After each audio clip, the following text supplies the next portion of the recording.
Bonjour à tous, j'espère que vous allez bien. Aujourd'hui on va débriefer l'épisode 4 de ce koh le totem maudit. Et waouh, quel épisode, hein. Je suis encore dans l'émotion de ce conseil, j'ai enregistré juste cette vidéo après la diffusion de l'épisode et ce conseil était quand même très intense. Stéphanie qui avait tiré 2 boules noires, je m'étais dit, ça y est, elle a la malédiction des boules noires, elle va la tirer. Et clairement je suis très heureux qu'elle ait eu la boule blanche. Pas parce que Benjamin, je ne l'aimais pas, mais clairement car c'est une candidate que j'aurais aimé voir encore quelques jours dans l'aventure. Mais quand je repense à ce conseil, il faut se le dire, Benjamin est hélas causé un peu sa propre perte, car quand il a voté contre Alexandra lors du premier tour, ça l'a tout simplement condamné. Car s'il n'avait pas voté Alexandra mais Stéphanie, il n'y aurait pas eu d'égalité, il n'y aurait pas eu le 4 contre 4, et ça aurait fait 5-4 contre Stéphanie, et il aurait eu la vie sauve. Comme quoi, des fois, mieux vaut peut-être suivre les tendances plutôt que vous voter contre la personne qu'on n'aime pas. Bon, maintenant que j'ai parlé du conseil, revenons sur ce début d'aventure et cette première épreuve d'immunité. Épreuve d'immunité qui est très connue. Le principe, maintenir 2 candidats hors de l'eau en tirant sur une corde et porter leur poids, en moyenne 60 kg pour rappel. Mais j'ai vraiment aimé la petite nouveauté qu'ils ont mis. C'est tout bête, hein. Le fait que les candidats qui tiennent la corde de gauche doivent aller sur la corde de droite et c'est un candidat chacun son tour, et bien clairement ça a amené quelque chose de très intéressant et rafraîchissant.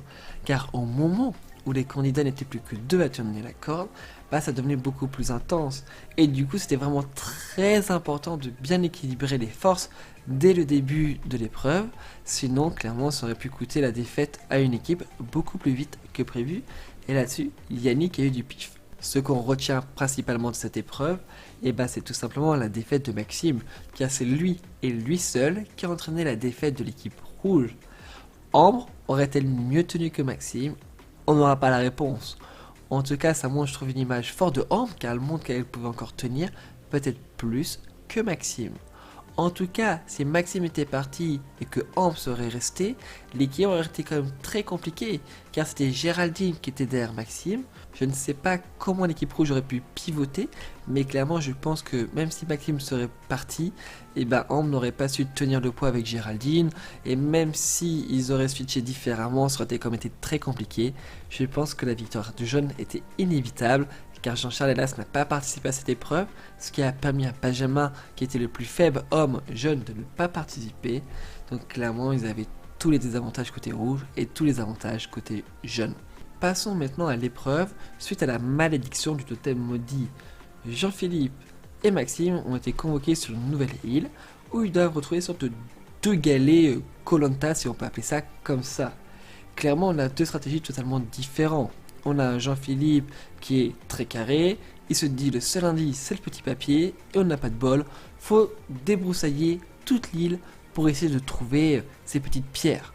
Et on a un Maxime qu'on voit qui n'aime pas être dans l'inconnu. Clairement, l'homme aime tout contrôler, et il se dit il y a forcément d'autres indices. Et là, dans koh il n'y a pas d'autres indices. Et je me dis, heureusement que Jean-Philippe s'est dit non, il faut chercher, et qu'il a laissé Maxime de côté. Et imaginons qu'il avait suivi l'intuition de Maxime. Clairement, je pense que ces quelques minutes, voire dizaines de minutes à chercher, auraient fait qu'il ne trouve pas la dernière pierre. Car si on écoute bien les commentaires des candidats, clairement, il restait que 15 minutes de soleil. Comme quoi, tout peut se jouer à quelques minutes. En tout cas, j'étais très content de voir Jean-Philippe qui a été choisi par l'équipe jaune, car ça l'a permis de le mettre en avant. Déjà, ça prouve que tous les aventuriers reconnaissent sa force, car tout simplement, il voulait affaiblir les hommes les plus forts de l'équipe rouge. Pas Maxime, car lui, c'était plutôt son côté un peu en détresse qui voulait encore un peu plus appuyer, mais clairement entre Fouzi et Jean-Philippe, il pensait que c'était Jean-Philippe le plus fort, et là-dessus, je suis entièrement d'accord. Personnellement, je vous le dis depuis maintenant 4 vidéos, c'est un candidat que j'apprécie énormément, et je pense qu'on va tous maintenant l'apprécier. Forcément, le portrait, on le voit un peu avec ses enfants, nous aide à avoir un peu plus de compassion pour le candidat. Je pense vraiment que c'est un aventurier qui peut aller loin. Hélas, maintenant j'ai de plus en plus peur pour lui au moment des ambassadeurs. J'espère vraiment que c'est lui qui va y aller, car sinon j'ai peur que beaucoup de candidats vont vouloir citer son nom. D'autant plus qu'il y aura un très gros argument pour l'éliminer. Les Verts à l'heure actuelle sont en majorité parmi les 3 équipes du début. Passons maintenant à l'épreuve d'immunité. Mais juste avant, je voudrais revenir sur un petit détail qui m'a énormément déçu. Le teaser qu'on avait eu à la fin de l'épisode 3 nous a révélé qui allait gagner l'épreuve d'immunité. Tout simplement qu'on n'avait pas encore vu l'intercation entre Benjamin et Alexandra. Et on le sait tous, c'est après l'immunité, on voit l'équipe qui perd, on voit rarement l'équipe qui gagne, donc ça laissait vraiment sous-entendre que les jeunes allaient perdre, et là c'est eux qui ont perdu. Et c'est dommage, car franchement je trouve que le déroulement de l'épreuve était très intéressant. Les jeunes prennent de l'avance, les rouges les rattrapent, Colin permet de recréer de l'avance, on a ensuite Stéphanie qui se débrouille bien sur ce puzzle en vertical, les rouges remontent et repassent devant. Clairement l'épreuve était très bien rythmée, mais hélas, à cause du teaser, je me doutais et je le savais que les jeunes allaient perdre. Je voudrais d'ailleurs revenir un peu sur la performance de Yannick, qui a raison, qui avait une voix très importante et qui a encore su orienter son équipe. Il a encore été un des maillons forts de l'équipe jeune. Et d'ailleurs, je voudrais revenir sur Maxime, car c'est encore lui qui s'est le moins bien débrouillé sur cette immunité. Clairement, si les rouges avaient perdu, pour moi c'était le candidat qui était éliminé. Alors pour répondre à cette phrase que Maxime et Fouzi avaient dit, Yannick n'y a rien prouvé pour l'instant, lors de l'épisode 3. Et Yannick dans l'épisode 3 il a fait gagner l'équipe jeune. Et puis là il a quand même très bien orienté encore l'équipe jeune. Donc pour l'instant j'ai envie de te dire que Yannick a prouvé plus que Maxime. Comme quoi il ne faut pas parler trop vite dans Koh-Lanta. Je voudrais maintenant vous faire part d'une petite déception pendant cet épisode. Tout simplement qu'on n'a pas eu une réponse à une question. Qu'est-ce qui est arrivé à Stéphanie pendant l'épreuve d'immunité de l'épisode 3? Je suis quand même impatient maintenant de voir le live de Stéphanie, car elle avait dit qu'elle ne peut rien dire avant la diffusion de l'épisode.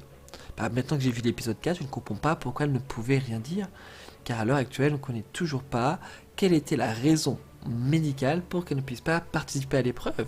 Car clairement, à part l'épreuve de confort où elle a tiré la boule noire, elle aurait pu tout simplement faire toutes les épreuves du coup de l'épisode 4, donc je suis quand même curieux de savoir. Et du coup je m'étais trompé sur la théorie de Mathéo, hein. Clairement du coup l'image du générique, c'est une image qui n'a pas été montrée dans le montage final. En tout cas j'aurais aimé que cette théorie soit vraie, car Mathéo est un candidat que j'aimais beaucoup, mais je suis quand même très heureux, car si Mathéo ne revient pas, ça veut dire que Stéphanie reste. En tout cas, j'avais croyé quand même beaucoup à cette petite théorie que je vous avais proposée, car juste avant l'épisode, on voit une story où Stéphanie et Mathéo se retrouvaient à deux, et je me dis, ça y est, c'est un signe, ça va prouver que Stéphanie quitte l'aventure pour le retour de Mathéo. Mais non, comme quoi, cette petite story m'a ajouté un peu plus de suspense pendant l'épisode, et j'espère que vous l'avez vu vous aussi, car vous avez peut-être pensé la même chose que moi. En tout cas, j'espère que cette petite review vous a plu. Si c'est le cas, n'hésitez pas à mettre un pouce bleu, à me donner votre avis sur l'épisode 4 dans les commentaires. Et sur ce, on se retrouve très vite. Bye bye.